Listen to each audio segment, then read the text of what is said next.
Hi guys and welcome back to the channel Deepak Yadav Education. Welcome to the daily Hindu news and editorial analysis of 12th of July 2026. तो guys आज है तारीख 12 जुलाई 2026 और है Sunday. देखेंगे आज के द हिंदू कंप्लीट न्यूज़पेपर को एनालाइज करेंगे। बट लेक्चर में आगे बढ़ने से पहले अगर आपको इस लेक्चर का पीडीएफ चाहिए तो क्या करना है, सबसे पहले डाउनलोड करना है टेलीग्राम, देन उसके बाद जाके सर्च बॉक्स में टाइप करना दीपक यादव एजुकेशन यूपीएससी। आपको ये वाला टेलीग्राम चैनल मिल जाएगा। यहाँ से आप डेली बेसिस पे इन लेक्चर के पीडीएफ डॉक्यूमेंट्स को डाउनलोड कर पाओगे। नाउ हमेशा की तरह हम लोग अपने लेक्चर को एक मैप के क्वेश्चन के साथ स्टार्ट करेंगे। तो आज आप सभी लोगों को मैप में जाकर देखना है अर्जेंटीना को कहाँ पर है एग्जैक्टली लोकेटेड, इसको अच्छे से मैप में देखना। देन उसके बाद आकर नीचे कमेंट सेक्शन में टाइप करना, जिससे कि आप लोग इसको लंबे समय तक याद रख पाओगे। तो चलिए फिर शुभारंभ करते हैं। और क्योंकि ये हमारा रिवीजन सेशन, आपको पता है संडे होता है हमारा रिवीजन डे, तो पिछले पूरे सप्ताह के अंदर में यानी कि लगभग 6 जुलाई से लेकर कल 11 जुलाई तक जितने भी इंपॉर्टेंट करंट अफेयर्स हम लोगों ने कवर किए हैं वो सब मैं आपके लिए रिवाइज करने वाला हूँ एक सिंगल से इस पर्टिकुलर सेशन में। तो अच्छे से सेशन में बने रहिएगा क्योंकि काफ़ी कुछ आपको यहाँ पर इस पर्टिकुलर डिस्कशन में जानने को मिलने वाला है। या जिसने भी पिछले एक सप्ताह में किसी भी दिन का करंट अफेयर मिस कर दिया है तो आप लोगों के लिए भी ये वीडियो बहुत बेनिफिशियल रहने वाला है, क्योंकि इसमें हम लोग हर एक चीज़ को कवर करने वाले हैं फिर से और सबसे शानदार तरीके से। तो चलिए, हमारे पिछले सप्ताह की शुरुआत हुई थी दोस्तों एक स्पेस के आर्टिकल को कवर करके कि इसरो ने गगनयान मिशन के एक कंपोनेंट को टेस्ट किया है और उस कंपोनेंट का नाम है सॉल्व। यहाँ पे सॉल्व की अपने आप में एक फुल फॉर्म है। क्या फुल फॉर्म है ये आप देख पाएंगे, solid motor based sub orbital launch vehicle for experiments, ये इसका फुल फॉर्म है। तो ये है क्या दोस्तों, ये एक solid motor based test platform है जिसको इसरो ने डेवलप किया है, जो गगनयान मिशन में फर्दर कंडक्ट किया जाएगा, लगाया जाएगा। इससे क्या होगा, गगनयान मिशन सेफ तरीके से हम लोग कंडक्ट करेंगे। अब देखो, इस सॉल्व को समझने से पहले आपको गगनयान मिशन समझना होगा, क्योंकि इस सॉल्व में मेन पर्पज़ ये है कि जब ये हम लोग 4 इंडियंस को, एस्ट्रोनॉट्स को अंतरिक्ष में भेज रहे हैं, वो अंतरिक्ष से जब उतरेंगे वापस पृथ्वी पर आएंगे तो उतरने की जो स्पीड है उसको कंट्रोल करना, यानी गगनयान जो क्रू मॉड्यूल है उसके सिस्टम को डी एक्सेलरेट करना, उसकी स्पीड को कंट्रोल करना, यही मेन पर्पज़ होने वाला है सॉल्व का। लेकिन जब तक आप गगनयान मिशन नहीं पढ़ोगे तब तक ये सॉल्व समझ में नहीं आएगा, इसका कोई फ़ायदा नहीं होने वाला। तो आइए सबसे पहले यहाँ पर हम लोग सॉल्व के बारे में डिस्कशन करते हैं कि ये एग्जैक्टली है क्या। देखो, एक्चुअली में हमारा टारगेट ये है कि हम लोग फर्स्ट टाइम पहली बार कुछ भारतीयों को अंतरिक्ष में भेजेंगे, वो भी 5 से 7 दिन के लिए। तो इसके लिए जो तैयारी हुई है वो यह है कि जीएसएलवी रॉकेट के अंदर में हमने क्रू मॉड्यूल लगाना है। क्रू मॉड्यूल मतलब जिसमें लोग रहेंगे, इस तरीके से ये रहने वाला है रॉकेट। इसमें ये रहेगा ऊपर क्रू मॉड्यूल जिसमें हम लोग 4 एस्ट्रोनॉट्स को बैठाएंगे, इसके नीचे सर्विस मॉड्यूल लगेगा, दोनों को आपस में अटैच कर दिया जाएगा। क्योंकि रॉकेट में से जब ये पूरा का पूरा सेक्शन बाहर अलग निकलेगा तो क्रू मॉड्यूल को कुछ समय के लिए सपोर्ट करने के लिए उसमें सर्विस मॉड्यूल रहने वाला है। समझे इस बात को। अब सर्विस, आपको पता चल गया है कि भाई क्रू मॉड्यूल में 4 मेंबर हैं, सर्विस मॉड्यूल उसको पावर देने के लिए, दोनों को मिला देते हैं तो दोनों को मिलाकर क्या बनता है, ऑर्बिटल मॉड्यूल। तो हमारा मेन पर्पज़ है कि भाई इसी ऑर्बिटल मॉड्यूल के ज़रिए 4 इंडियंस को अंतरिक्ष में लेकर जाना। और वो अंतरिक्ष में जाएंगे कैसे, पहले ये रॉकेट जाएगा, इसके ऊपर रॉकेट में हमने आगे ऊपर ये मॉड्यूल रख रखा है, रॉकेट इस मॉड्यूल को ऊपर लॉन्च कर देगा अंतरिक्ष के अंदर में। ये ऑर्बिटल मॉड्यूल 5 से 7 दिन तक स्पेस में रहेगा। जब इसके उतरने की बारी आएगी तो इसमें से सर्विस मॉड्यूल अलग हो जाएगा और ये क्रू मॉड्यूल नीचे की साइड में धीरे धीरे उतरने लगेगा। जब ये तेज़ी से गिरना शुरू हो जाएगा तो इसकी स्पीड को कंट्रोल करने के लिए इसमें से पैराशूट्स जो हैं ये ओपन किए जाएंगे। यही हमारा सॉल्व सिस्टम है, याद रखिएगा कि भाई पैराशूट का निकलना ज़रूरी है, क्योंकि ये पैराशूट्स अगर टाइम पर निकल जाएंगे तो सही तरीके से, बहुत सेफ तरीके से हम अपने एस्ट्रोनॉट्स को नीचे धरती पर उतार पाएंगे। समझे इस बात को। और जैसे ही ये मिशन हम सक्सेसफुली कंडक्ट कर लेते हैं, इंडिया चौथा देश बन जाएगा यूएस, रशिया, चाइना के बाद में जिसने इस प्रकार का मिशन कंडक्ट किया होगा। तो सॉल्व का मेन पर्पस क्या है कि भाई जो पैराशूट टेस्ट सिस्टम है इसको कंडक्ट करना, क्योंकि पैराशूट ओपन होगा तभी हमारा जो ये पूरा क्रू मॉड्यूल है उसकी स्पीड को हम लोग कंट्रोल कर पाएंगे। अदरवाइज हमारे लिए किसी भी प्रकार से ये बेनिफिशियल नहीं रहने वाला। ये है भाई पूरा का पूरा मुद्दा। पूछ ले आप लोगों से, बताओ सॉल्व का मेन पर्पस क्या है गगनयान मिशन में, तो आपने बता देना है कि भाई इसमें पैराशूट सिस्टम का यूज़ करना है और ये डी एक्सेलरेशन का काम करेगा, यानी कि इस पूरे क्रू मॉड्यूल के स्पीड को जब ये उतर रहा होगा तो इसके स्पीड को कंट्रोल करने का काम करेगा और सेफ तरीके से हमारे एस्ट्रोनॉट्स को नीचे धरती पर लेकर आएगा। ठीक है। अब गगनयान को लेकर धीरे धीरे करके हम लोग पार्ट वाइज मिशंस कंडक्ट कर रहे हैं ताकि जल्दी से गगनयान मिशन को कंप्लीटली लॉन्च किया जा सके, क्योंकि आज से नहीं बहुत टाइम से गगनयान मिशन के बारे में हम डिस्कशन कर रहे हैं। तो पिछले कुछ महीनों में क्या क्या तैयारी हुई है, एक तो अपडेट आपका सॉल्व वाला हो गया जो अभी न्यूज़ में था, जो हमने डिस्कस किया। इससे पहले इंटीग्रेटेड एयर ड्रॉप टेस्ट भी कर लिया गया है ताकि जो क्रू मॉड्यूल है इसको किस तरीके से हमें रिकवर करना है जब ये धरती पे आएगा, है ना। दूसरा मिशन मित्र की हम लोग बात कर रहे हैं, mapping of inter operable trades and response assessment, थोड़ा सर्वे के बारे में याद रखना, लद्दाख के अंदर में ये कंडक्ट किया गया है। इस मिशन मित्र के अंदर मेन पर्पज़ यह है कि जिन 4 इंडियन एस्ट्रोनॉट्स को हम अंतरिक्ष में भेजेंगे उनको पहले लद्दाख के कुछ ऐसे माहौल में रखना जो स्पेस की तरह है, जहाँ पे कोई है नहीं, स्पेस से मिलता जुलता माहौल है, जहाँ पे हमारे साइंटिस्ट, इंजीनियर, मेडिकल टीम सभी लोग मिलकर उनके बिहेवियर को स्टडी कर पाएंगे कि बिहेवियर में क्या बदलाव आ रहा है। तो अंतरिक्ष में जाने से पहले ट्रेनिंग चल रही है मिशन मित्र के अंदर में भी, समझे। तो सॉल्व ग्राउंड सिस्टम क्या करने वाला है, गगनयान को और ज़्यादा मजबूती देने वाला है, इसके अंदर में एक सेफ्टी भी प्रोवाइड करवाने वाला है। चलिए फिर अगले न्यूज़ आर्टिकल में हमने डिस्कशन किया था कि जो हमारी कोऑपरेशन मिनिस्ट्री है इनके 5 साल कंप्लीट हो गए हैं। कोऑपरेशन मिनिस्ट्री साल 2021 में बनाई गई थी ना, याद है। और कोऑपरेशन मिनिस्ट्री के जो मेन इंपॉर्टेंट मिनिस्टर हैं वो होम मिनिस्टर ही होते हैं, यानी कि होम मिनिस्टर जो है जैसे करंट समय पर अमित शाह जी हैं, ये 2 मंत्रालय को संभालते हैं। एक तो उनका मेन गृह मंत्रालय हो गया, दूसरा यहाँ पर ये कोऑपरेशन मिनिस्ट्री हो गई। तो शाह साहब कहते हैं कि भाई 5 साल हो चुके हैं कोऑपरेशन मिनिस्ट्री को बने हुए, इसी दौरान कुछ प्रोजेक्ट्स लॉन्च करते हैं और इन्होंने कुछ प्रोजेक्ट्स लॉन्च किए भी हैं। ठीक है, तो जो प्रोजेक्ट लॉन्च किए हैं उसके बारे में डिस्कशन करते हैं, क्योंकि ये जो कोऑपरेटिव सोसाइटी है ना, इसका मेन पर्पस क्या है कि भारत के अंदर में जो कोऑपरेटिव सोसाइटीज़ होती हैं इसको बढ़ावा देना, इसकी प्रोटेक्शन करना। कोऑपरेटिव सोसाइटी क्या, जैसे एग्जाम्पल के तौर पे आपके सामने एक बहुत बड़ी ब्रांड है अमूल। अब अमूल किसी सिंगल इंडिविजुअल ओनर की कंपनी नहीं है कि भाई उसको ये प्रॉफिट जाता हो अमूल का, नहीं। हमारे देश भर के सारे फार्मर्स मिलकर कंट्रीब्यूट करते हैं अमूल के अंदर में। ठीक है, हमारे विलेज लेवल से डिस्ट्रिक्ट लेवल पर मिल्क को जमा करते हैं, सब जगह पर टेस्टिंग होती है, फिर उसके बाद में फाइनली हमारे स्टेट के लेवल पर जाता है और फिर अमूल के माध्यम से डिस्ट्रीब्यूट होता है ऑल ओवर द इंडिया। इसको बोलते हैं कोऑपरेटिव सोसाइटीज़। क्या है ये वॉलंटरी यानी खुद से बनाई गई डेमोक्रेटिक ऑटोनोमस ऑर्गेनाइजेशन जो सारे डिसीजन खुद से लेती है, और इसी सोसाइटी के मेंबर्स ही यहाँ पर ये सारे के सारे डिसीजंस को मैनेज करते हैं और इन अपने ही मेंबर्स के थ्रू मैनेज भी की जाती है कोऑपरेटिव सोसाइटी।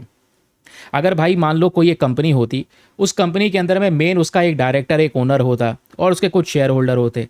अब उस कंपनी के जो मेन डिसीजन है वो लेने का काम ये सभी लोग कर रहे होते जिनके पास में पावर है उस कंपनी की, जिसके पास में उस कंपनी के शेयर्स हैं या वो डायरेक्टर जो है उस कंपनी का, वो सब मिलकर डिसीजन लेते हैं ना। लेकिन कोऑपरेटिव सोसाइटी में ऐसा नहीं है। कोऑपरेटिव सोसाइटी में अगर 5,000 लोग शामिल हैं तो 5,000 के पास पावर है, इसलिए बोलते हैं 1 मेंबर 1 वोट, यानी हर व्यक्ति के पास में अपनी बात रखने की पावर है, समझे। तो संविधान के अंदर में एक बहुत इंपॉर्टेंट प्रावधान रखा गया है कोऑपरेटिव सोसाइटीज़ के लिए, वो भी 97 कॉन्स्टिट्यूशन अमेंडमेंट एक्ट 2011 के थ्रू। इस संशोधन के थ्रू दोस्तों यहाँ पर एक संवैधानिक स्टेटस दिया गया है और प्रोटेक्शन दी गई है कोऑपरेटिव सोसाइटीज़ को। और ये कैसे दिया गया है तो आपसे पूछा जा सकता है। तो सबसे पहली चीज़, आपके पास में फंडामेंटल राइट्स हैं। फंडामेंटल राइट्स आपको पता है संविधान में आर्टिकल 12 से लेकर 35 तक ये सारे के सारे मौलिक अधिकार हमको दिए गए हैं। Article 19 clause number 1 sub clause number C, अगर आप देखोगे तो इसमें बोला गया है कि हर एक सिटीजन के पास में, हर एक नागरिक के पास में ये अधिकार है कि वो कोऑपरेटिव सोसाइटीज़ को फॉर्म कर सकता है। सेकेंड थिंग या डीपीएसपी हो गया, क्योंकि फंडामेंटल राइट्स के बाद ही यहाँ पर डीपीएसपी के बारे में मेंशन किया गया है। तो डीपीएसपी में आप देख पाओगे आर्टिकल 43B के बारे में हम डिस्कशन कर रहे हैं। ठीक है, तो आर्टिकल 43B के अंदर बी को इंसर्ट किया गया था, लाया गया था, कॉन्स्टिट्यूशन में डाला गया था। किस आधार पे? हमारे स्टेट्स को डायरेक्शन दिया गया था कि भाई जो स्टेट हैं, जो गवर्नमेंट है, वो मिलकर इस प्रकार की कोऑपरेटिव सोसाइटी जैसी वॉलंटरी ऑर्गेनाइजेशंस को प्रमोट करेगा, इसको बढ़ावा देगा। फिर पार्ट 9B यहाँ पर ऐड किया जाता है, ठीक है, जिसमें आर्टिकल 243ZH से लेकर आर्टिकल 243ZT तक जोड़े जाते हैं, जिसमें नए नियमों को या फिर कह सकते हैं इसमें एक मेंबर्स कौन कौन होंगे, कैसे इलेक्शंस होगा, कैसे इंडिपेंडेंटली सर्वे होगा, ये सारी चीज़ें इसमें रखी गई हैं कोऑपरेटिव सोसाइटीज़ को लेकर। तो पूछ ले कोऑपरेटिव सोसाइटीज़ को लेकर कॉन्स्टिट्यूशन में कहाँ पर बात हुई है। ये 3 सेक्शंस है, fundamental rights, DPSP and part number 9B। ठीक है, तो अमित शाह जी ने यहाँ पर बोला कि भाई 5 साल कोऑपरेशन मिनिस्ट्री को हो चुके हैं, इस आधार पे हम अनाउंसमेंट कर रहे हैं कि और भी बहुत सारे काम करने वाले हैं। जैसे सबसे पहले अनाज के लिए भंडार ओपन करे जाएंगे, जहाँ पर बहुत सारे और भी हमारे पास में भंडार होंगे, बहुत सारा अनाज वहाँ पे स्टोर करके रख सकते हैं। भविष्य में कभी दिक्कत क्यों ना आ जाए, मान लो यहाँ पर फसल कटाई के बाद कोई नुकसान ना हो जाए, तो उस समय पर यहाँ पर ये अनाज के भंडार से निकाल के लोगों की ज़रूरतों को पूरा किया जा सकेगा। Second announcement, central core banking platform. है ना। तो एक centralised core banking platform launch करने की बात हो रही है जो अर्बन कोऑपरेटिव बैंक्स के लिए लॉन्च किया जाएगा। अर्बन कोऑपरेटिव बैंक्स में हर प्रकार की सर्विसेज को मॉडर्नाइज करने की बात हो रही है। थर्ड आपका सहकार सहयोगी हो गया, ये सबसे इंपॉर्टेंट है, प्रोबेबली इसको लेकर क्वेश्चन बन भी सकता है। तो कॉर्पोरेशन मिनिस्ट्री ने एग्जाम में पूछ लेगा, बताओ सहकार सहयोगी कौन से मंत्रालय ने लॉन्च किया है। तो कॉर्पोरेशन मिनिस्ट्री कह रही है हम इस प्रकार का प्लेटफॉर्म लॉन्च करेंगे जो एआई पावर्ड होगा और ये एक प्रकार का कन्वर्सेशनल प्लेटफॉर्म होगा और ये अर्बन कोऑपरेटिव बैंक्स के लिए रेडी किया जाएगा। यानी जितने भी अर्बन कोऑपरेटिव बैंक्स हैं जो स्पेशली कुछ अर्बन एरियाज के अंदर में ओपन किए जाते हैं, तो इनको यहाँ पर ये पावर मिल जाएगी। एआई पावर्ड यहाँ पर ये कन्वर्सेशनल प्लेटफॉर्म उनको दिया जा रहा है ताकि कोई डिजिटल सपोर्ट चाहिए, कस्टमर सर्विस इंप्रूव करनी हो, आर्टिफिशियल इंटेलिजेंस को लेकर काम करना हो, तो वो सारे काम वो बहुत ईजिली कर सकें। फिर क्वेश्चन है दोस्तों अर्बन कोऑपरेटिव बैंक्स के अंदर में जो रिफॉर्म्स किया गया है उसके बारे में। अर्बन कोऑपरेटिव बैंक्स क्या होते हैं, ये कमर्शियल बैंक से काफ़ी डिफरेंट है, आपको पता है। अर्बन कोऑपरेटिव बैंक्स के अंदर में एक पूरा कॉर्पोरेशन जैसा स्ट्रक्चर ही काम करता है। इसको आरबीआई भी कंट्रोल करता है, registrar of cooperative societies regulate करते हैं। इसका मेन पर्पज़ ये नहीं है कि प्रॉफिट कमाना, नहीं, जैसे हमारे नॉर्मल बैंक्स का मेन पर्पज़ होता है ज़्यादा से ज़्यादा ब्याज पे लोन देकर प्रॉफिट कमाना, बट इसका मेन पर्पज़ प्रॉफिट कमाना नहीं होता। ये छोटे छोटे बिजनेस, सेल्फ एम्प्लॉयड या वीकर सेक्शंस के ऊपर में फोकस करते हैं, उनको लोन वगैरह देने की बात करते हैं। इसमें जितने भी मेंबर्स प्रेजेंट होते हैं हर एक के पास में बात रखने की बात होती है, यानी कि one member one voting system इसमें भी देखने को मिलता है किसमें, अर्बन कोऑपरेटिव बैंक्स के अंदर में। तो अर्बन कोऑपरेटिव बैंक्स क्या कर सकते हैं, देखो उनके लिए एक नई चीज़ ऐड कर दी गई है हमारे कॉर्पोरेशन मिनिस्टर की साइड से। वो यह है कि अभी तक जो अर्बन कोऑपरेटिव बैंक की एडिशनल ब्रांच कहीं पर ओपन होनी होती थी तो वो रिजर्व बैंक ऑफ इंडिया के अप्रूवल से होती थी। अब बिना रिजर्व बैंक ऑफ इंडिया के अप्रूवल के अर्बन कोऑपरेटिव बैंक्स अपनी एडिशनल ब्रांच को कहीं पर भी ओपन कर सकते हैं। यह है भाई इसकी खास बात, याद रखिएगा। बाकी मिनिस्ट्री ऑफ कॉर्पोरेशन के बारे में हमने डिस्कशन कर लिया, 2021 में बनाया गया था। कॉपरेटिव मूवमेंट को मजबूत करना इसका मेन पर्पज़ है और सहकार सहयोगी, सहकार से समृद्धि, सॉरी, ये इसका एक विजन है कि भाई कॉपरेशन के माध्यम से मेल मिलाप करके एक दूसरे का सपोर्ट करना, ये बेसिकली यहाँ पर इसका मेन पर्पज़ है। चलिए अगला न्यूज़ आर्टिकल फिर हमने डिस्कशन किया था कि सरकार ने एक नोटिस दिया है इंस्टाग्राम को, क्योंकि इंस्टाग्राम के ऊपर में कहीं पर एडवर्टीजमेंट दिखाई दिया और वो advertisement child sexual abuse advertisement से रिलेटेड था, जहाँ पे चाइल्ड सेक्सुअल जैसे कंटेंट को दिखाया गया। तो इसके खिलाफ में दोस्तों इंस्टाग्राम के खिलाफ कंप्लेंट जाती है और यहाँ पर कोर्ट ने इसके ऊपर में क्वेश्चनिंग की है।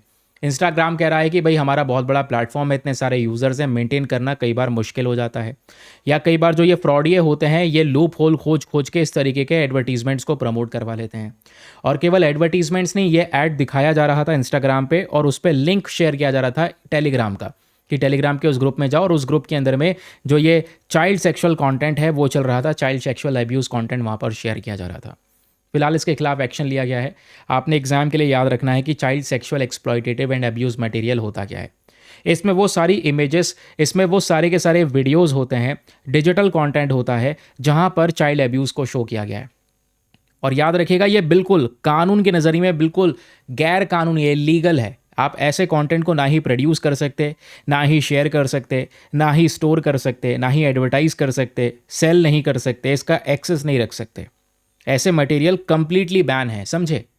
तो ये इशू इतना इंपॉर्टेंट क्यों हो गया, क्योंकि ये इंसिडेंट हाईलाइट करता है कि आज हमें अपनी सोसाइटी के अंदर में चाइल्ड प्रोटेक्शन की और भी बेहतर ज़रूरत है।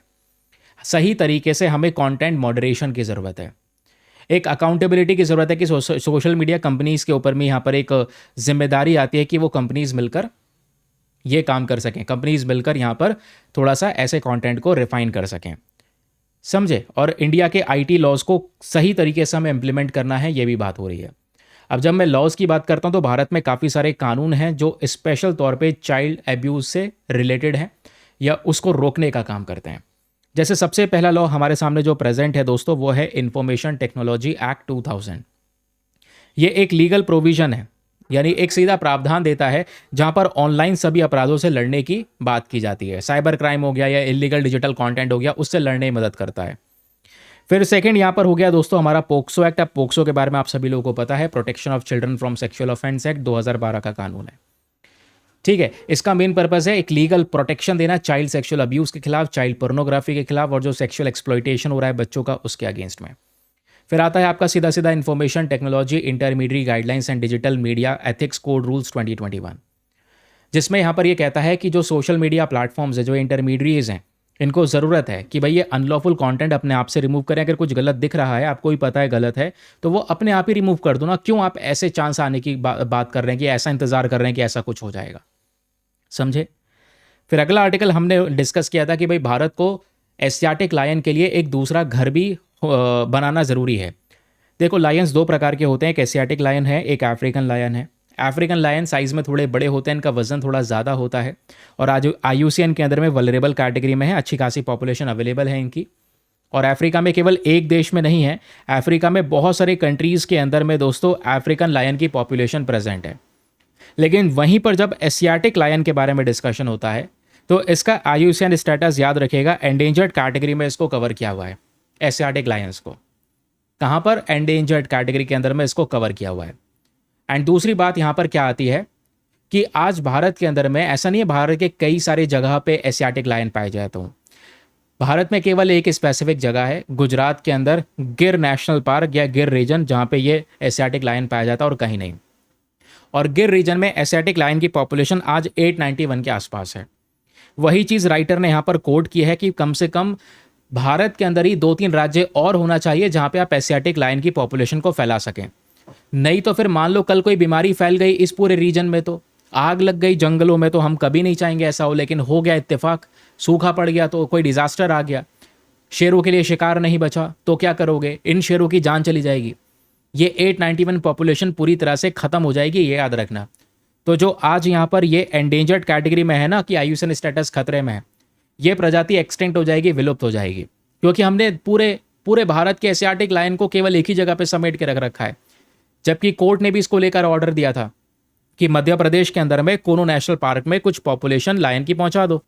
ये कोर्ट का ऑर्डर था दोस्तों, लेकिन ये कोर्ट का ऑर्डर आज तक माना ही नहीं गया।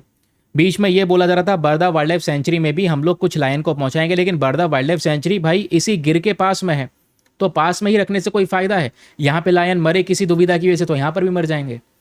तो कम से कम स्टेट चेंज कर दो, तो गुजरात से मध्य प्रदेश में कुछ लायंस को पहुंचा दो। ये इनका मेन पर्पस था, याद रखेगा।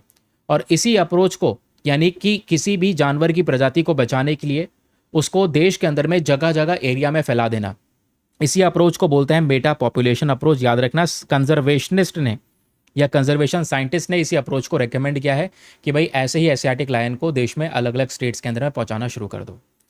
फिर हमने अगला आर्टिकल डिस्कस किया था, जापान की प्राइम मिनिस्टर है, इनका विजिट हुआ था रिसेंटली भारत में, छोटी बहन का विजिट हुआ था, याद है। और इंडिया और जापान के जो पार्टनरशिप हैं दोस्तों, वो काफ़ी ज़्यादा मजबूत होते हुए नजर आए हैं, क्योंकि बहुत सारे agreements between India and Japan sign करे गए हैं। तो जापान की प्राइम मिनिस्टर, जिनका नाम है टकाइची, इन्होंने अपना पहला ऑफिशियल विजिट दिया था भारत के अंदर में। इंडिया जापान दोनों ने मिलकर डिसाइड किया है कि अपने रिलेशंस एक दूसरे के साथ में मजबूत करेंगे।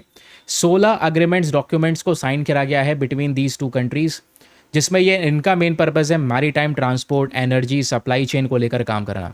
इवन इंडो पैसिफिक रीजन की प्रोटेक्शन करना, इसको लेकर भी काम किया गया है, क्योंकि चाइना के ऊपर डिपेंडेंस कम करना चाहते हैं ये दोनों ही देश। दोनों के रिलेशंस चाइना के साथ में कुछ ज़्यादा बढ़िया नहीं है। एट द लास्ट, जापान ने बिम्स्टेक को एक इंपॉर्टेंस दिया है, याद रखेगा, जापान की प्राइम मिनिस्टर की साइड से। तो इसमें इस पूरे आर्टिकल में आपके लिए बिम्स्टेक ग्रुप बहुत इंपॉर्टेंट है। इवन यूपीएससी ने बिम्स्टेक को लेकर क्वेश्चन भी पूछा हुआ है। बिम्स्टेक की फुल फॉर्म है Bay of Bengal initiative for multi sectoral technical and economic cooperation. ये कंट्रीज़ हैं दोस्तों, भारत और भारत के आसपास के पड़ोसी देश, 7 कंट्रीज़ हैं जो बिम्स्टेक के अंदर में करंट समय पर आते हैं। एंड वो 7 कंट्रीज़ कौन कौन सी हैं? एक तो अपना भारत हो गया, दूसरा कंट्री बांग्लादेश, तीसरा भूटान, चौथा नेपाल, 5वां श्रीलंका, 6वां म्यांमार और 7वां थाईलैंड। ठीक है, ये 7 कंट्रीज़ हैं। और याद रखेगा, सबसे पहला जो सम्मेलन, सबसे पहला जो समिट है, जो 7 मेंबर में से जो ये बिम्स्टेक का हुआ था, वो थाईलैंड के अंदर में हुआ था। ठीक है, अब जापान ने बोला है कि भाई बिम्स्टेक के ऊपर में थोड़ा हमें और जोर देना होगा, है ना। बिम्स्टेक को एक इंपॉर्टेंट पार्टनर है जो इंडो पैसिफिक की प्रोटेक्शन के लिए काम कर सकता है। तो इसके लिए बिम्स्टेक का मेन ऑब्जेक्टिव यही था कि ये जितने भी कंट्रीज़ इसमें मेंबर्स हैं, वो व्यापार, कनेक्टिविटी, एनर्जी, सिक्योरिटी के मामले में एक दूसरे के साथ मिलकर काम कर सकें। फिर हमने एक अगला आर्टिकल डिस्कस किया था जहाँ पे बात हो रही थी विक्रम-1 रॉकेट के माध्यम से हम डायमंड ज्वेलरी वगैरह लॉन्च करने वाले हैं बहुत जल्दी। तो भारत का पहला privately developed orbital class rocket होने वाला है विक्रम-1। देखो, एक होते हैं ऑर्बिटल क्लास वाले रॉकेट, जो ये विक्रम-1 है। इससे पहले भारत की प्राइवेट स्पेस कंपनी के थ्रू भारत का पहला जो रॉकेट लॉन्च किया गया था वो विक्रम-S था। ध्यान रखना, मैं कह रहा हूँ प्राइवेट रॉकेट, यानी प्राइवेट कंपनी ने बनाया है। अदरवाइज भारत के अंदर में ज़्यादातर जो काम है वो इसरो कर रहा होता है। इसरो सरकारी एजेंसी है, तो इसरो के ऊपर में बर्डन कम करना है, तो ऐसे ही हमें बहुत सारी प्राइवेट कंपनीज़ को ये काम सौंपने होंगे। तो यहाँ पे एग्जैक्टली जो ऑर्बिटल की बात हो रही है कि ऑर्बिटल ये क्लास रूट क्या है एग्जैक्टली, इसके बारे में थोड़ा आप समझोगे तो मामला क्या पता चलेगा। ये वो रॉकेट्स होते हैं जो अंतरिक्ष में जाते हैं, ऑर्बिट करते हैं, धरती का चक्कर लगाते हैं और सैटेलाइट को लॉन्च करने की क्षमता रखते हैं। जबकि जो सब ऑर्बिटल रॉकेट्स होते हैं, जो विक्रम एस वाला था, जो हमारा भारत का सबसे पहला प्राइवेट रॉकेट था, वो सब ऑर्बिटल रॉकेट था। वो केवल अंतरिक्ष में जाता है और जाने के बाद में सीधा उतर जाता है, दैट्स इट, उसका इतना सा काम होता है। समझे दोस्तों। यहाँ पर आप देख पाओगे काम थोड़ा सा डिफरेंट है। यहाँ पे हम लोग अपने इस प्राइवेट रॉकेट के माध्यम से सैटेलाइट लॉन्च कर सकते हैं। दैट मीन्स इसरो को कभी भविष्य में कोई सैटेलाइट लॉन्च करवानी हो तो भारत की इस छोटी मोटी प्राइवेट कंपनी से लॉन्च करवा सकता है। ये कोई छोटी मोटी कंपनी नहीं है, ये है स्काई रूट एरोस्पेस। इसके अंदर ये क्षमता है और इसरो अपने बड़े काम पे ध्यान दे सकता है। तो इन्होंने अपनी तैयारी कर ली है, सब कुछ लॉन्च करने वाले हैं। डायमंड जूली लॉन्च करेंगे और छोटे छोटे एक मिनिएचर आर्ट्स जिसमें सर सीवी रमन जी का एक छोटा सा पोर्ट्रेट होने वाला है, विक्रम साराभाई जी का और एपीजे अब्दुल कलाम जी का, क्योंकि इन्हीं लोगों की वजह से आज हम स्पेस इंडस्ट्री में इतना ग्रो कर पाए। तो एक तरीके से इनको हम एक कंट्रीब्यूशन दे रहे हैं, एक ट्रिब्यूट पे कर रहे हैं अपने इस मिशन के माध्यम से। और ये सब काम हो रहा है मिशन आगमन के अंदर में। प्लीज़ इस बात को याद रखना, एग्जामिनेशन के लिए इंपॉर्टेंट है। तो मिशन आगमन के जरिए ही भारत अपना पहला ऐसा प्राइवेट रॉकेट लॉन्च कर रहा है जो ऑर्बिटल क्लास का होने वाला है, जो स्पेशली ऑर्बिट कर सकता है एंड इवन सैटेलाइट को लॉन्च कर सकता है। फिर हमने डिफेंस के पर्सपेक्टिव से एक आर्टिकल डिस्कस किया था, बात हो रही थी स्टेल्थ फ्रीगेट महेंद्रगिरी के बारे में। तो महेंद्रगिरी दोस्तों जो यहाँ पर एक फ्रीगेट है, ये बहुत ही जल्दी यहाँ पर क्या करने वाला है, भारत की नेवी को ज्वाइन करने वाला है, इवन ज्वाइन कर भी लिया है। देखो हमने एक बहुत बड़ा प्रोजेक्ट चलाया था जिसका नाम है प्रोजेक्ट 17A। इससे पहले हमारे सामने प्रोजेक्ट 17 हुआ करता था, ठीक है। अब प्रोजेक्ट 17A के अंदर में हमारा मेन टारगेट था, हम बहुत सारे फ्रीगेट्स बनाए, स्पेशली 7 फ्रीगेट्स बनाए। फ्रीगेट्स क्या होता है, समुद्र में चलने वाले लड़ाकू जहाज़। अब ये लड़ाकू जहाज़ 3 प्रकार के होते हैं। एक तो होता है यहाँ पर कॉर्वेट जो साइज़ में छोटा होता है, इसमें बहुत सारे वेपन लगे होते हैं।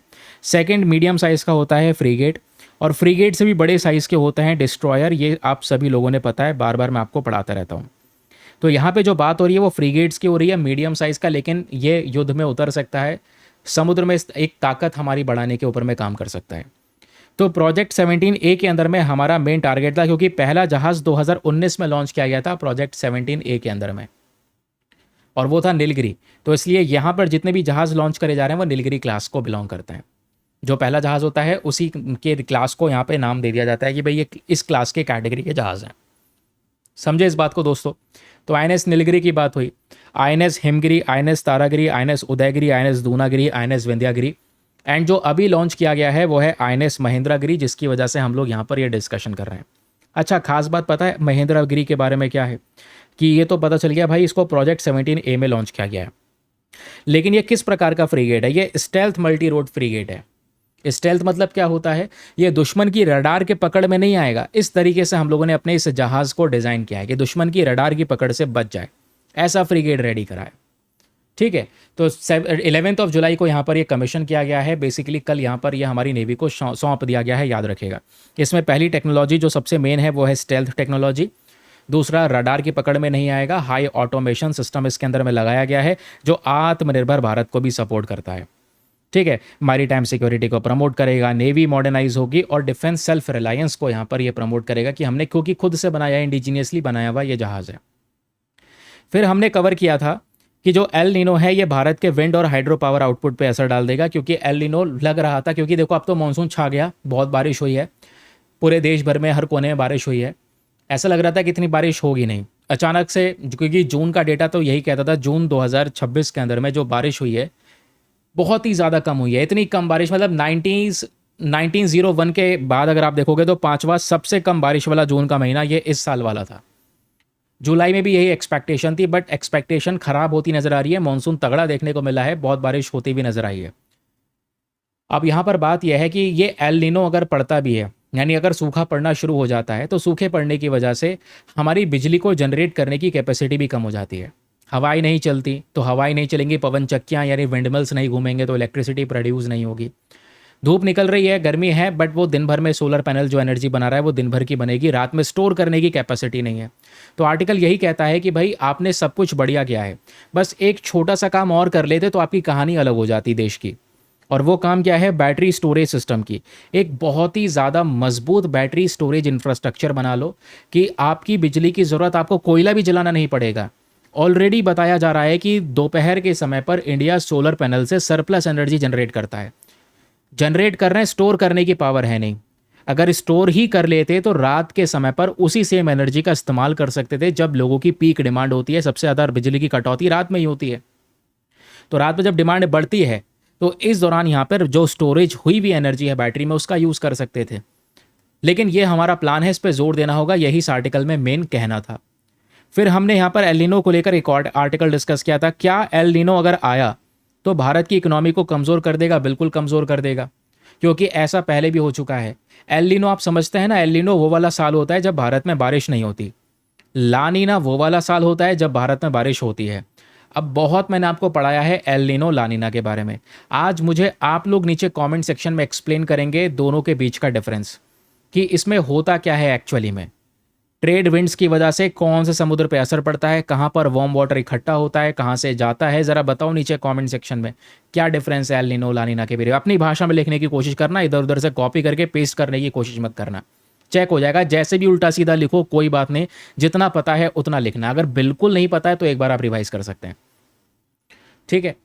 अभी फिलहाल यहाँ पर देखिए दोस्तों, एल नीनो की कंडीशन की वजह से बहुत बार यहाँ पर पता चला है कि इंडिया में ऐसा हुआ है। 1972 में एक भयानक एल नीनो की कंडीशन बनी थी, फिर 1982, 2009, 2005 भयंकर कंडीशंस हैं, ठीक है। फिर उसके बाद यहाँ पर एक चीज़ और बोली जा रही है, 2009 से 2010 के बीच में बारिश इतनी कम हुई कि सिंचाई के लिए पानी नहीं मिला। सिंचाई के लिए पानी ना मिलने की वजह से एग्रीकल्चर सेक्टर, यानी कि जो हमारा खेती बाड़ी वाली इंडस्ट्री है, ये बहुत बड़े झटके को फेस की।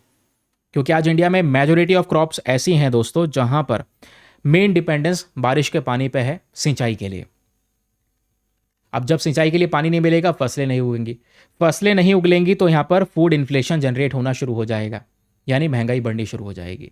ऐसा ही कुछ हुआ 2014-15 में, फिर से एल नीनो की वजह से फिर से एक बहुत बड़ा इंपैक्ट पड़ा, समझ रहे हैं। इससे इन्फ्लेशन आ जाता है, स्पेशल तौर पे फूड इन्फ्लेशन आ जाता है। तो अगर मानसून कमज़ोर रहेगा तो आपके देश के एग्रीकल्चर सिस्टम को डिस्ट्रॉय कर सकता है, वाटर रिसोर्सेज को बर्बाद कर सकता है, hydro power, drinking water system और पूरे के पूरे इकोसिस्टम को डैमेज कर सकता है। तो ये हो गया एल नीनो का इम्पैक्ट।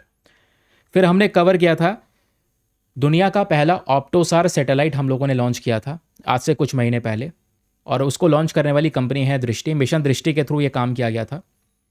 लेकिन एक्चुअल तौर पे क्या हुआ, अचानक से उस सैटेलाइट के साथ में जो हमारा कनेक्शन है वो टूट गया, जिस वजह से हमने इस पर्टिकुलर न्यूज़ आर्टिकल को कवर किया था। तो ये पता होना चाहिए। आइए मैं आपको समझाता हूँ एक एक करके ऑप्टोसार सैटेलाइट है क्या। देखो, ये जो ऑप्टोसार सैटेलाइट है ये एक प्रकार का ईओ अर्थ ऑब्जर्वेशन सैटेलाइट है, यानी अर्थ को ऑब्जर्व करना। हर प्रकार का कोई सा भी वेदर हो, दिन हो रात हो, लेकिन हम पृथ्वी पे अच्छी निगरानी रख सकें, हाई क्वालिटी के इमेजेस पृथ्वी के हम लोग नीचे भेज सकें, ये मेन पर्पज़ है। तो इसके लिए अभी तक जितने भी सैटेलाइट हुआ करते थे उसमें पता है या तो ईओ वाला कॉन्सेप्ट होता था या एसएआर वाला, यानी उन सैटेलाइट में या तो इलेक्ट्रो ऑप्टिकल इंस्ट्रूमेंट होता था या सिंथेटिक अपर्चर रडार होता था।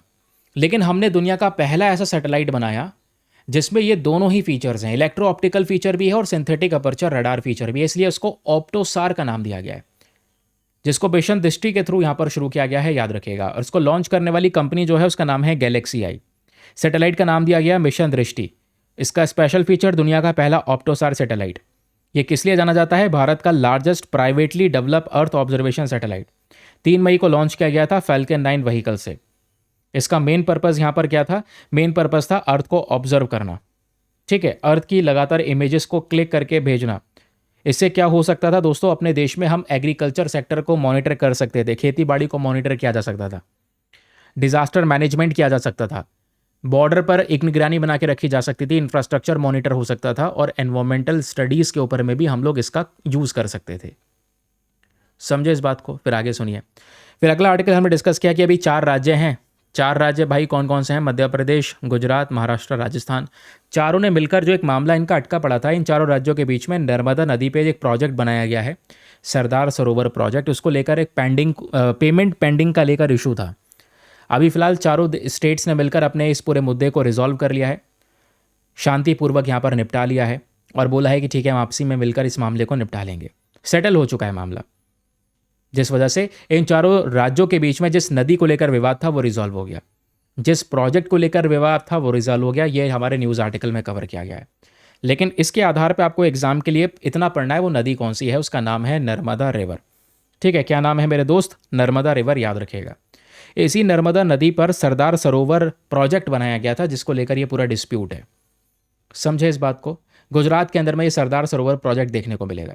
लेकिन जब हम नर्मदा नदी की बात करते हैं तो उसको रेवा रिवर के नाम से भी जानते हैं। ये वेस्ट फ्लोइंग रिवर है, यानी कि सीधा ये नदी मध्य प्रदेश से होते हुए, है ना, राजस्थान से होते हुए, गुजरात से होते हुए सीधा हमारी अरेबियन सी में गिर जाती है। यहाँ पर गल्फ ऑफ खंबत है, ठीक है, gulf of Cambay, gulf of Khambhat, तो यहीं पर यह नदी खाली हो जाती है।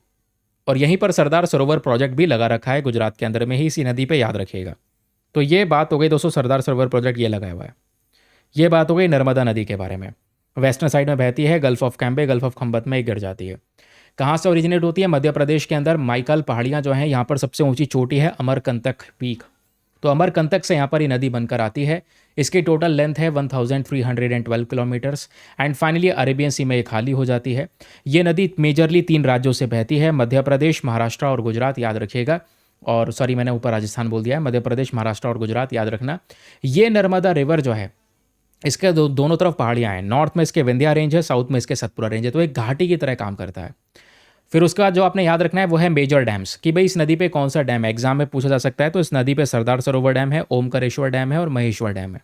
सरदार सरोवर के बारे में तो याद रखिएगा। फिर एक आर्टिकल हमने डिस्कस किया था, यूडीआईएसआई की रिपोर्ट आई है। पहली बात सुनो, ये यूडीआईएसआई है क्या?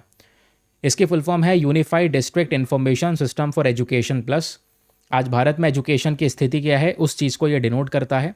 ये रिपोर्ट, अब क्योंकि एजुकेशन की बात हो रही है, तो जो हमारा एजुकेशन मिनिस्ट्री है वो इस रिपोर्ट को रिलीज़ करता है। तो इन्होंने रिपोर्ट के अंदर बताया है कि जो स्कूल ड्रॉप आउट रेट है वो अभी कम हो चुका है। यानी कि स्कूल के अंदर में जैसे बच्चे पहले पूरी पढ़ाई नहीं कर पाते थे, 12th से पहले ही स्कूल को छोड़ दिया करते थे मेजॉरिटी ऑफ केसेस में, ऐसे इंसिडेंट्स कम हो चुके हैं, बच्चे अपनी पढ़ाई कंप्लीट कर रहे हैं। पहले गर्ल्स का एनरोलमेंट रेशियो कम हुआ करता था, अब गर्ल्स का एनरोलमेंट रेशियो बढ़ चुका है, यानी बच्चियों के एडमिशन भी बढ़ रहे हैं। तो ड्रॉप आउट रेट यहाँ पर कम हो गया है, 2.3 से 1.8 हो चुका है क्लास 3 से लेकर 5 तक के स्टैंडर्ड्स में। और क्लास 9 से 12 तक 8.2 से कम होकर ये 7.0 हो चुका है। महिलाओं टीचर्स की जब हम लोग बात करते हैं, वेमेन टीचर्स की, तो ये नंबर इंक्रीज़ हुए हैं, यानी कि महिला अध्यापक ज़्यादा हैं। गर्ल्स का एनरोलमेंट यहाँ पर 0.1% से बढ़ चुका है, ठीक है। फिर मिडिल लेवल रिटेंशन, यानी कि बच्चे क्लास 6 से 8 में कई बार स्कूल छोड़ दिया करते थे, अब यहाँ पर रिटेंशन बना हुआ है, यानी कि अब बच्चे लगातार अपनी स्टडीज़ को कंटिन्यू कर रहे हैं। समझे? तो ये याद रखिएगा बस। बाकी ऐसा क्यों हो पाया है? क्योंकि स्कूल के अंदर में जो वहाँ का इंफ्रास्ट्रक्चर है वो इम्प्रूव हो गया है। इंफ्रास्ट्रक्चर इंप्रूव हो गया है इन द सेंस, जैसे वो स्कूल जहाँ पे कंप्यूटर्स हैं 64.7% से बढ़कर 64.9% हो गए। यानी स्कूल के अंदर में कंप्यूटर्स की जो कह सकते हैं अवेलेबिलिटी है वो आ चुकी है। स्कूल में इंटरनेट मिल रहा है, इलेक्ट्रिसिटी मिल रही है, गर्ल्स टॉयलेट, बॉयज़ टॉयलेट, ये सब कुछ यहाँ पर ये नंबर्स इंक्रीज़ होते हुए नजर आए, ठीक है। फिर हमने एक आर्टिकल डिस्कस किया था कि ब्रिक्स के कंट्रीज़ ने मिलकर अभी हाल ही में ड्रग्स की जो तस्करी होती है तो आपस में इसको लेकर कुछ इन्फॉर्मेशन एक्सचेंज की है, और इसके लिए एक बहुत बड़ा डिक्लेरेशन अडॉप्ट किया गया है। उसका नाम है गुवाहाटी डिक्लेरेशन। आपने एग्जाम के लिए कुछ नहीं याद रखना, बहुत छोटी सी बात याद रखनी है, गुवाहाटी डिक्लेरेशन। आपको पता है ब्रिक्स के अंदर में टोटल 11 कंट्रीज़ हैं। वो 11 कंट्रीज़ कौन कौन सी हैं दोस्त? तो यहाँ पर वो कंट्रीज़ के नाम दिखाई देंगे। शुरुआत में जब ब्रिक्स बनाया गया था तो शुरुआत में पहले ये ब्रिक नाम का एक ग्रुप हुआ करता था, जिसमें ब्राज़ील, रशिया, इंडिया, चाइना हुआ करते थे। बाद में इसमें साउथ अफ्रीका ऐड होता है तो ये ब्रिक्स बन गया। साउथ अफ्रीका के बाद इसमें कुछ और कंट्रीज़ बाद में ऐड हुई धीरे धीरे करके, तो अब इसमें टोटल 11 कंट्रीज़ है। क्या है इसको, हम अभी भी ब्रिक्स रहे हैं, लेकिन इसमें टोटल 11 कंट्रीज़ हैं। 11 कंट्रीज़ कौन कौन सी हैं? Brazil, China, Egypt, Ethiopia, India, Indonesia, Iran, Russia, Saudi Arabia, south Africa and UAE, ये कंट्रीज़ आपको देखने को मिल जाती हैं। समझे? अब इन 11 कंट्रीज़ ने मिलकर एक बहुत बड़ा डिक्लेरेशन, एक अग्रीमेंट से अडॉप्ट किया है। इसको नाम दिया गया है गुवाहाटी डिक्लेरेशन, क्योंकि ये पूरी मीटिंग असम में चल रही थी, इस वजह से गुवाहाटी डिक्लेरेशन का नाम दिया गया। आपसे एग्जाम में पूछ लेगा, बताओ गुवाहाटी डिक्लेरेशन का मेन एम क्या है, पर्पस क्या है? इसका मेन पर्पस है अवैध तरीके से जो ड्रग्स की तस्करी होती है आज हमारे देश में, उस तस्करी को रोकना, या ड्रग्स से रिलेटेड जो ऑर्गेनाइज क्राइम हो रहे हैं इसको रोकना, ये हमारा मेन पर्पस है। इसके लिए इन कंट्रीज़ ने बोला है हम एक दूसरे के साथ में प्रॉपर मात्रा में इंफॉर्मेशन को एक्सचेंज करेंगे, और ड्रग्स ट्रैफिकिंग के प्रति हमारी जो टॉलरेंस पॉलिसी है वो बिल्कुल ज़ीरो रहेगी। बाकी ब्रिक्स के बारे में आपको बता दिया है कि ब्रिक्स में 11 कंट्रीज़ हैं। फॉर्मेशन कैसे होता है, इतना याद रखना, ब्रिक्स का जो पहला समिट है वो रशिया के अंदर में हुआ था, येकेटेरिनबर्ग में। ये यूपीएससी ने क्वेश्चन पूछा हुआ है। अच्छा, अभी मैंने आपको ऊपर बिम्स्टेक वाले के ग्रुप के बारे में पढ़ाया था, ज़रा नीचे कमेंट सेक्शन में मुझे बताओ फटाफट, मैंने बिम्स्टेक की पहली मीटिंग कहाँ पे बताई थी आपको, कि बिम्स्टेक का पहला समिट कहाँ पे हुआ था? क्योंकि ब्रिक्स का पहला समिट तो 2009 में रशिया में हुआ, यूपीएससी ने क्वेश्चन पूछ लिया। बिम्स्टेक का नहीं पूछा गया है। बिम्स्टेक का पहला समिट कहाँ हुआ था, बताओ जल्दी जल्दी नीचे कॉमेंट सेक्शन में। चलिए अगला आर्टिकल। फिर यहाँ पर ये एडिटोरियल था जहाँ पे इंडिया ऑस्ट्रेलिया के रिलेशंस के बारे में हमारे राइटर साहब ने डिस्कस किया है, और इसमें कुछ एक्स्ट्रा नहीं है, बस खाली रिलेशंस बताएं कि भारत ऑस्ट्रेलिया कहाँ कहाँ पर किन किन चीज़ों पर मिलकर काम कर रहे हैं। आज हमारे संबंध केवल क्रिकेट, कॉमनवेल्थ, डेमोक्रेसी, दोस्ती यहाँ तक नहीं रह गए हैं। आज हमारे जो संबंध है वो कुछ नए फोकस एरियाज़ के ऊपर में काम कर रहे हैं। जैसे आज दोनों देश मिलकर डेवलपमेंट की बात कर रहे हैं, डिफेंस, एनर्जी, एजुकेशन, टेक्नोलॉजी और मल्टीलेटरल कॉपरेशन के ऊपर में दोनों कंट्रीज़ काम कर रही हैं। आज भारत और ऑस्ट्रेलिया के बीच में ऑलरेडी एक प्रकार का फ्री ट्रेड एग्रीमेंट है, जिसको हम ECTA कहते हैं, इकोनॉमिक कॉपरेशन ट्रेड एग्रीमेंट की हम लोग बात कर रहे हैं। दोनों कंट्रीज़ के बीच में जो व्यापार है करंट समय पर वो $33 बिलियन का है। टारगेट है हमारा 2030 तक हम $100 बिलियन तक का व्यापार एक दूसरे के साथ मिलकर कर सकें। इसी बेसिस पे दोनों कंट्रीज़ के बीच में बहुत सारी डिफेंस एक्सरसाइजेज होती हैं। फॉर एग्जांपल ओसेंडिक्स नाम का अभ्यास होता है, मालाबार, ये क्वाड कंट्रीज़ के बीच में होता है जिसमें इंडिया, USA, जापान, ऑस्ट्रेलिया चारों के चारों शामिल होते हैं। तालिस्मान साबरे नाम का एक अभ्यास होता है। तो याद रखिएगा दोस्तों, यहाँ पर ये कुछ अभ्यास हैं, एक्सरसाइज हैं जो इंडिया और ऑस्ट्रेलिया के बीच में हमारी मिलिट्री फोर्सेस के बीच में कंडक्ट किया जाता है। बाकी ऑस्ट्रेलिया बहुत जल्दी भारत को यूरेनियम एक्सपोर्ट करेगा आने वाले समय पर, ये आर्टिकल में बोला जा रहा है। आज इंडियन स्टूडेंट की संख्या ऑस्ट्रेलिया में 1 लाख से ज़्यादा है जो वहाँ पे पढ़ाई कर रहे हैं, और इंडियन डायस्पोरा की बात करेंगे तो टोटल भारतीय आज ऑस्ट्रेलिया में 10 लाख से ज़्यादा करंट समय पर प्रेजेंट हैं। भारत और ऑस्ट्रेलिया मिलकर आज बहुत सारे अग्रीमेंट के जरिए एक दूसरे के साथ मिलकर काम कर रहे हैं। हमने कुछ कंट्रीज़ को साथ में मिलाकर कॉपरेशन बनाया है, जैसे इंडिया, इंडोनेशिया, ऑस्ट्रेलिया का एक कॉपरेशन है, इंडिया, फ्रांस, ऑस्ट्रेलिया का एक दो कॉपरेशन है, फिर एक ऑस्ट्रेलिया, कनाडा, इंडिया टेक्नोलॉजी का कॉपरेशन है, फिर उसके बाद इंडिया, जापान, ऑस्ट्रेलिया के बीच में ग्रुप में मीटिंग है। तो ये याद रखिएगा, यानी कहने का मतलब है भारत ऑस्ट्रेलिया आज बहुत सारी इंडस्ट्रीज़ हैं जहाँ पर मिलकर काम करते हैं, और दोनों का मेन पर्पज़ है चाइना के ऊपर डोमिनेंस को कम करना, चाइना के ऊपर निर्भरता को एग्जैक्टली हमारा कम करना, ये मेन पर्पज़ है। फिर हमने अगला आर्टिकल डिस्कस किया था कि भाई भारत के प्रधानमंत्री की विजिट इंडोनेशिया में हुई है हाल ही में।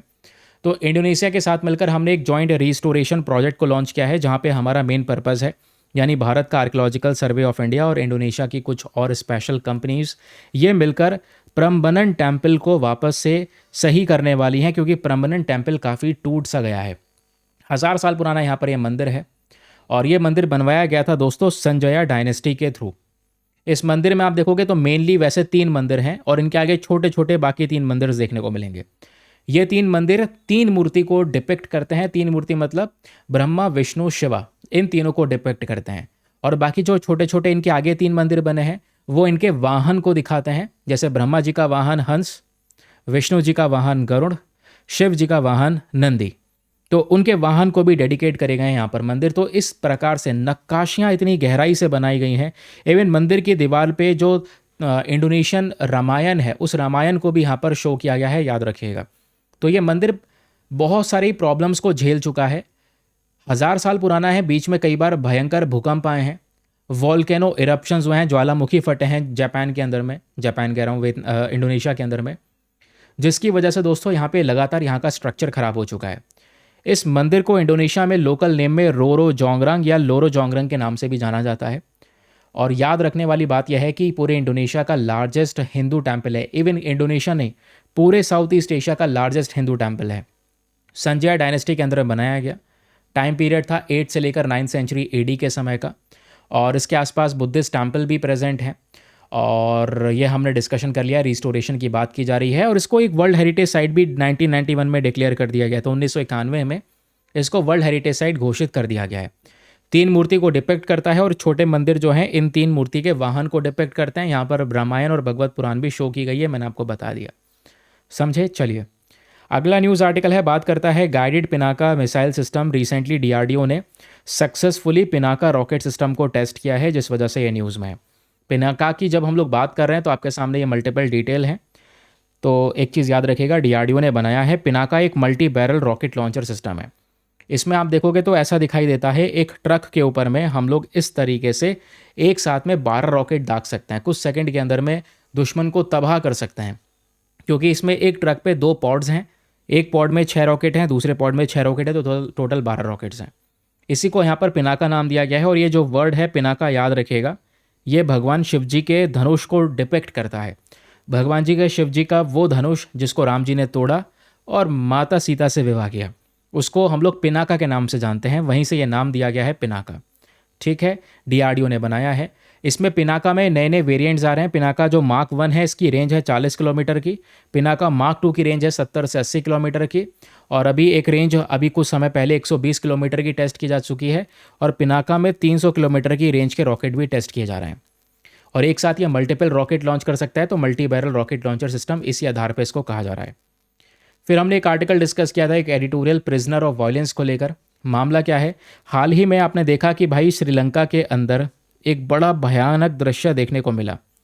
श्रीलंका में एक जेल में, जो इनकी मेन कैपिटल है कोलंबो, वहीं पास में जेल प्रेजेंट है, उस जेल में हज़ारों की कगार में कैदी इन्होंने रख रखे थे। और अचानक से जेल में एक दंगा फैल जाता है, लड़ाई हो जाती है कैदियों के बीच में, जिसमें से 28 लोगों की जान गई है और 100 से ज़्यादा लोग घायल हैं। इवन जेल के जो वहाँ पे गार्ड हुआ करते थे, 8 गार्ड की भी यहाँ पर जान जा चुकी है।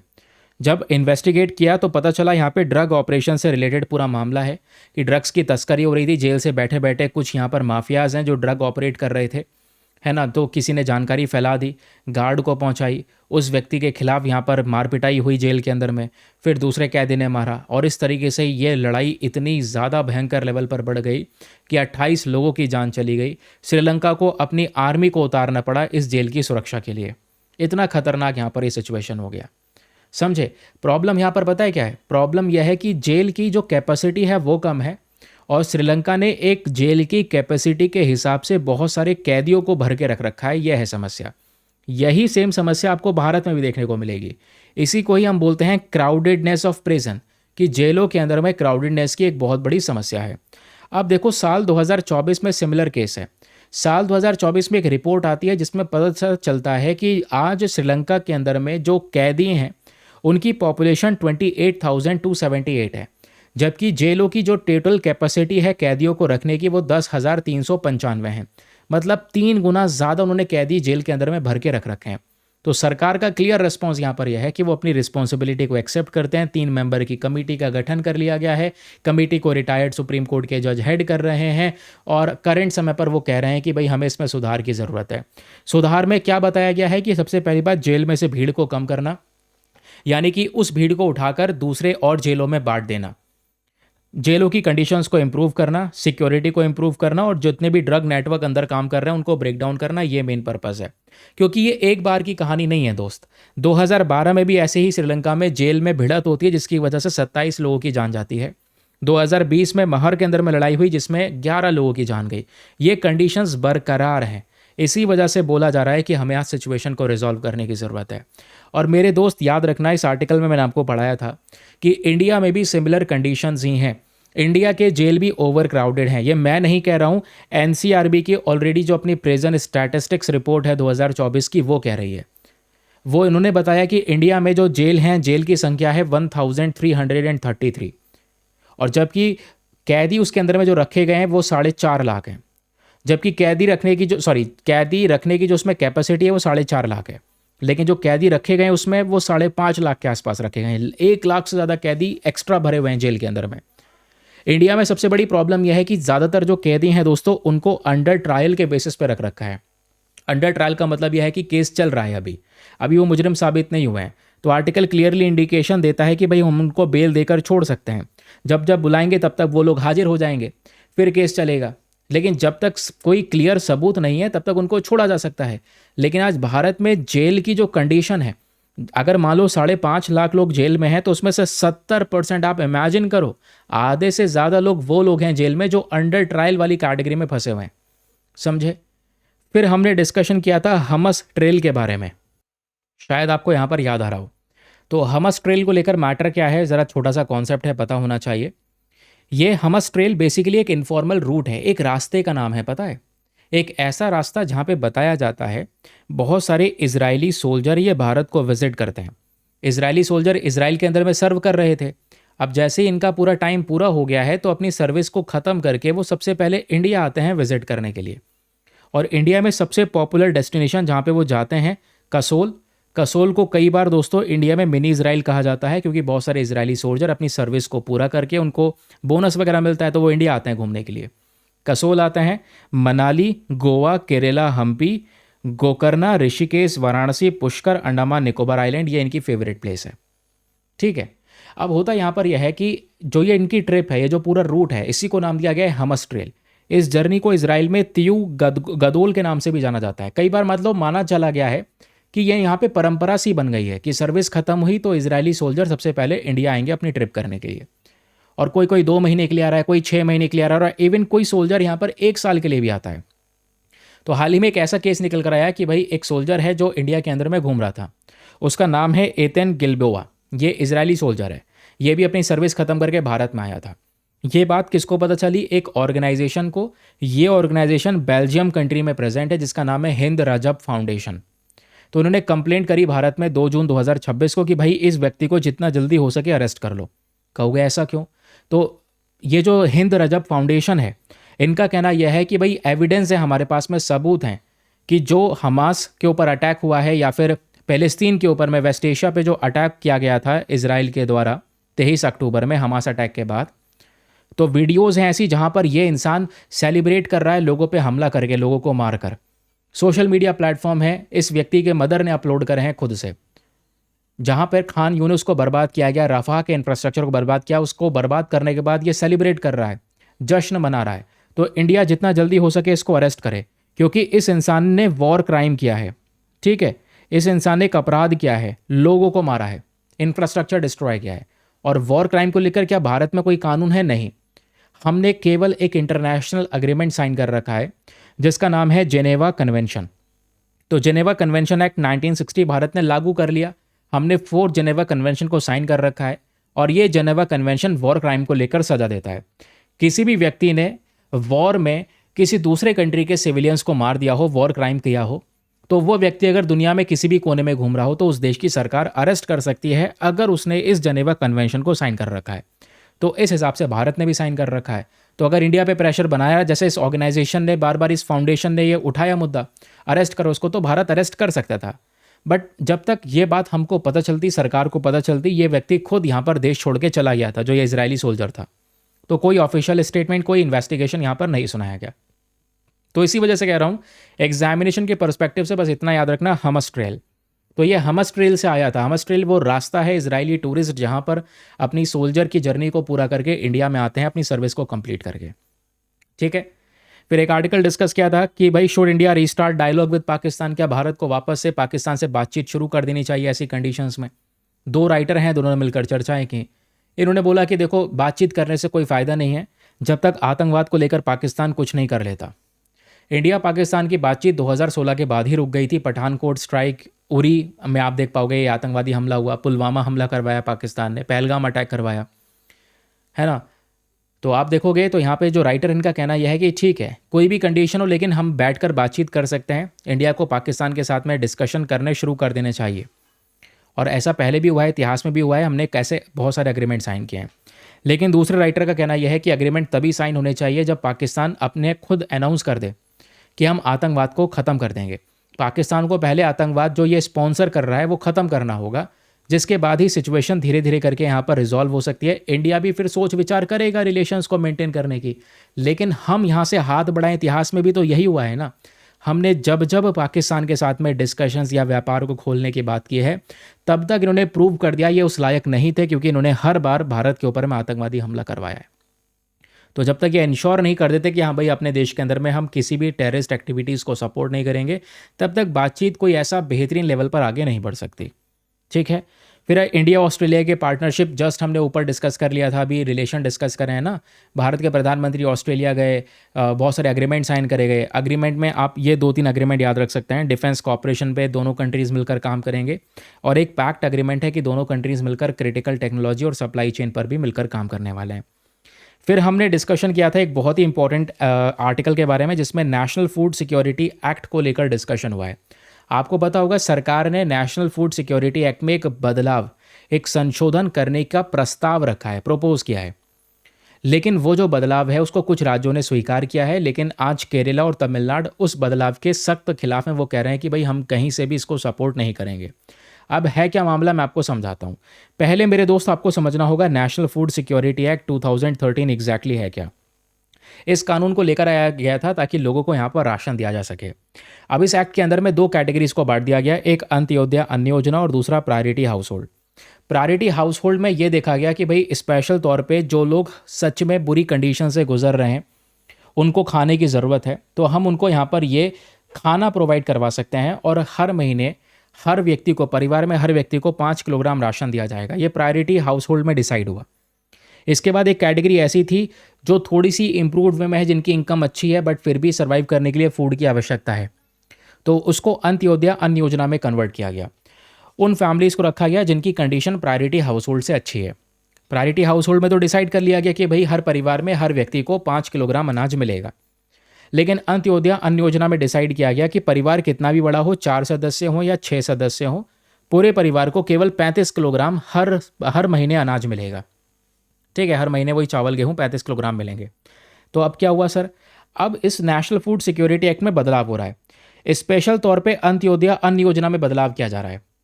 बदलाव यह है कि सरकार ये कह रही है कि अब ऐसा नहीं होगा। जो पहले हमने अंत्योदय अन्न योजना में ये कहा था कि परिवार कितना ही बड़ा क्यों ना हो, आपको केवल 35 किलोग्राम अनाज मिलेगा महीने का। अब इसको हम बदल रहे हैं, बदल के ये करना चाहते हैं कि परिवार में जितने मेंबर होंगे पर पर्सन के हिसाब से आपको 7 किलोग्राम अनाज दिया जाएगा। आप कहोगे ये तो प्रायोरिटी हाउस होल्ड से भी अच्छा हो गया, हर परिवार को 7 किलोग्राम अनाज। तो केरला और तमिलनाडु यहाँ पर इस बात को क्यों नहीं मान रहे हैं? तो केरला और तमिलनाडु के अंदर में परिवार जो है ना, ये स्मॉल न्यूक्लियर फैमिलीज़ हैं, जिसमें ज़्यादातर 3 सदस्य हैं, पेरेंट्स, मदर, फादर और उनका बच्चा। ज़्यादातर फैमिलीज़ ऐसी हैं, लाखों फैमिलीज़ ऐसी हैं केरला में भी और तमिलनाडु में भी। तो कहा जा रहा है इनके हिसाब से तो कम हो जाएगा ना, क्योंकि सरकार की योजना ही यहाँ पर यह है कि अंत्योदय अन्न योजना में हर इंसान के प्रति पर पर्सन 7 किलोग्राम अनाज देने की बात की गई है, चाहे कितने भी मेंबर हों। लेकिन हाँ, एक बात और याद रखना, चाहे कितने भी मेंबर हों, लेकिन अगर मेंबर ज़्यादा हैं, ठीक है, तो इसमें एक लिमिट लगा रखी है। मेंबर ज़्यादा हो या ना हो, कितने भी मेंबर की बात नहीं है, 7 किलोग्राम पर पर्सन अनाज दिया जाएगा और 35 किलोग्राम जो अपर लिमिट अंत्योदय अन्न योजना में रखी गई थी वो एज इट इज़ रहेगी। यानी हर व्यक्ति को 7 किलोग्राम तो मिलेगा, लेकिन मैक्सिमम लिमिट वही सेम रहेगी, पुरानी वाली 35 किलोग्राम। तो अगर मान लो परिवार के अंदर में 3 लोग हैं तो 7 किलोग्राम के हिसाब से उनको डिसाइड किया जाएगा, तो उनको भाई 21 किलोग्राम दे दिया जाएगा कि भाई आपके परिवार के लिए यह है। और किसी परिवार में 10 लोग हैं तो उनको 35 किलोग्राम ही मिलेगा, पर लिमिट यह है। तो भाई यहाँ पर कह रहे हैं कि जिनके परिवार ज़्यादा है उन पर तो कोई असर ही नहीं पड़ा। असर किस पे पड़ा? जो फैमिलीज छोटी हैं। और केरला तमिलनाडु में लाखों फैमिलीज ऐसी हैं जिसमें 3 या 4 सदस्य हैं। तो 3 या 4 सदस्य में भी हद से हद 21 या 28 किलोग्राम ही अनाज मिल रहा है, जबकि पहले उन्हें 35 किलोग्राम मिला करता था। तो कह रहे हैं कि ये असर किस पे पड़ रहा है? छोटी फैमिलीज के ऊपर में इम्पैक्ट पड़ रहा है, जो नहीं पड़ना चाहिए था। अब इसका उपाय दिया गया। इसका उपाय यह है कि आप ये सब मत करो, अलग अलग डिवीजन मत करो, इससे नॉर्थ साउथ डिवाइड पैदा होगा। क्योंकि नॉर्थ रीजन में परिवार बड़े हैं, पॉपुलेशन ज़्यादा है, तो वहाँ पे ज़्यादा अनाज मिलेगा लोगों को, प्रॉब्लम क्रिएट होनी शुरू हो जाएगी। समझे? तो इसका उपाय यह है कि आप एक ऑल्टरनेटिव 30 किलोग्राम पर हाउस होल्ड वाली कैपेसिटी को ले आओ। यानी कि सरकार यही चाहती थी अनाज कम थोड़ा सा दिया जाए जो परिवार कम है।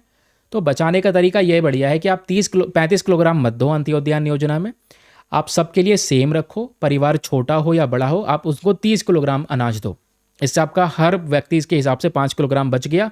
आप 30 किलोग्राम अनाउंस करोगे तो यहाँ पर किसी को कोई प्रॉब्लम नहीं होगी, चाहे बड़ा परिवार हो चाहे छोटा परिवार हो, 30 किलोग्राम उनको मिलता रहेगा। एक यूनिफॉर्म तरीका अपना लिया जाएगा।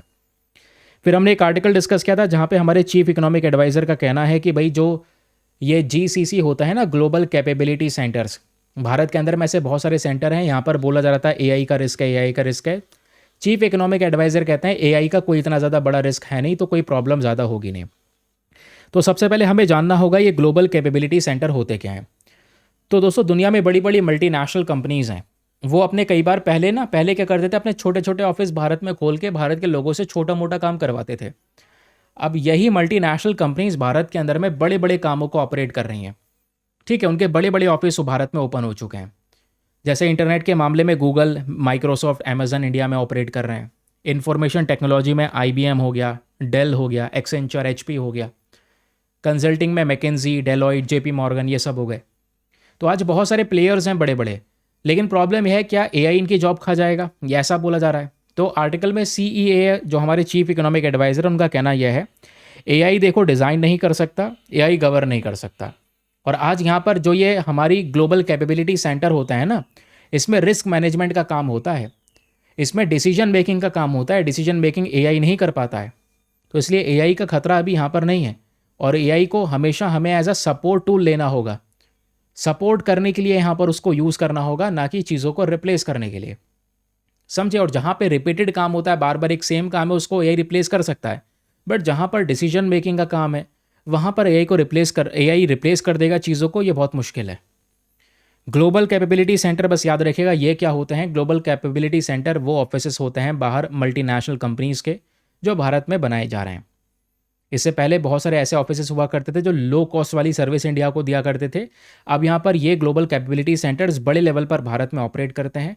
अब इंडिया में बड़े बड़े जो जॉब फैसिलिटीज़ हैं वो लोगों को मिलती हैं। Risk management, software, digital development, vehicle embedded design system, semiconductor chip design, ये सारे काम इंडिया में हो रहे हैं बड़ी कंपनीज़ की साइड से, तो इसको भी याद रखिएगा। फिर हमने डिस्कशन किया था दोस्तों एक बीमारी के बारे में जिसका नाम है सेप्सिस। सेप्सिस को लेकर एक ट्रायल चल रहा है दुनिया में जिसका नाम है NeoSep1 ट्रायल।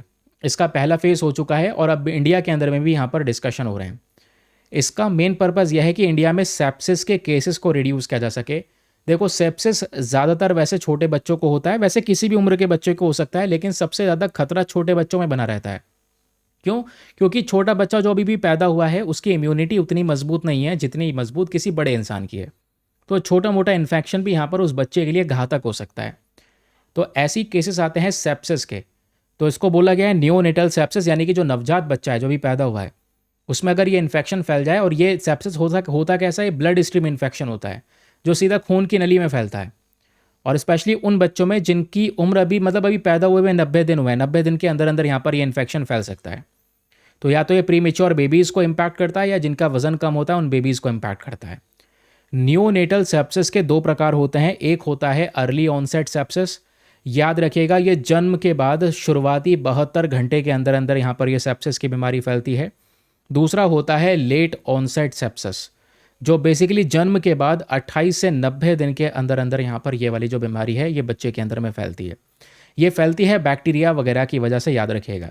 अब डेवलप्ड कंट्रीज़ में भी ऐसा होता है जो बड़े बड़े देश हैं, लेकिन डेवलप्ड कंट्रीज़ के अंदर में या हाई इनकम कंट्रीज़ में जो बच्चों में सेप्सिस फैलता है वो केवल एक बैक्टीरिया की वजह से फैलता है जिसका नाम है ग्रुप बी स्ट्रेप्टोकोकस बैक्टीरिया।